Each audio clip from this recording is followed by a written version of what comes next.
En studio avec nous aussi ce midi, Dorothée Drouin-Anglinger. Bonjour. Bonjour. Vous êtes déléguée du syndicat de la magistrature pour la Cour d'appel de Poitiers. Alors le 23 novembre dernier, 2/3 des magistrats de France signaient une tribune dans le journal Le Monde pour dénoncer leur souffrance. C'est un mot très fort.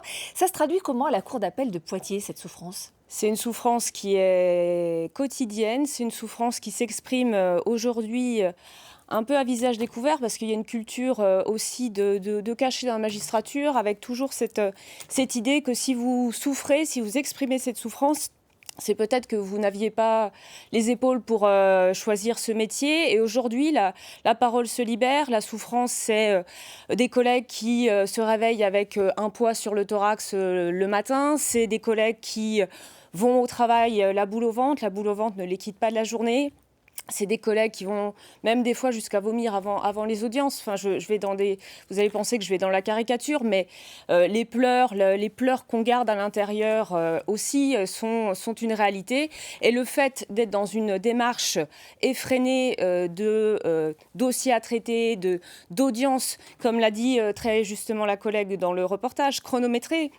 Vous avez 15 minutes, par exemple, au juge aux affaires familiales pour tenter de résoudre des difficultés qui sont parfois qui sont étalées sur plusieurs années avec un enjeu particulièrement fort, l'intérêt de l'enfant. Et vous avez 15 minutes et dans ce cas-là, on a juste le temps de donner la parole aux avocats et pas aux parties. Et c'est bien regrettable. Alors ce matin sur France Inter, Éric Dupond-Moretti, le garde des Sceaux, a expliqué que ces dysfonctionnements étaient dus pour 1/3 à un problème de stock, donc d'affaires en attente, et 2/3 à des problèmes de management et de répartition du travail. Quelle est votre réaction face à cette explication de votre ministre ? C'est une façon de ne pas prendre la mesure de la réalité des juridictions qui est implacable. Je vais pas vous envahir de chiffres, mais je vais vous en citer quelques-uns. La moyenne européenne pour le nombre de juges pour 100 000 habitants, il a été établi par la Commission européenne pour l'efficacité de la justice.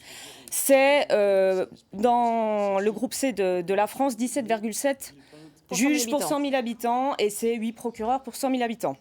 En France, la moyenne, c'est 10,9 juges pour 100 000 habitants. Et dans la Vienne, c'est 5,7 juges pour 100 000 habitants. Donc, c'est-à-dire qu'on est moitié moins du niveau national, qui est lui-même moitié moins que le niveau européen. Et pour les procureurs, c'est encore pire, puisque dans la Vienne, c'est 1,8 procureurs pour 100 000 habitants. Je rappelle le chiffre européen 8 et le chiffre français 3. Donc on peut aller chercher des problèmes de management, qui est un très vilain mot, plutôt dans les pilotages de la juridiction, qui, je rappelle, est géré par des magistrats. Donc c'est en fait renvoyer aux magistrats que leur situation est de leur faute.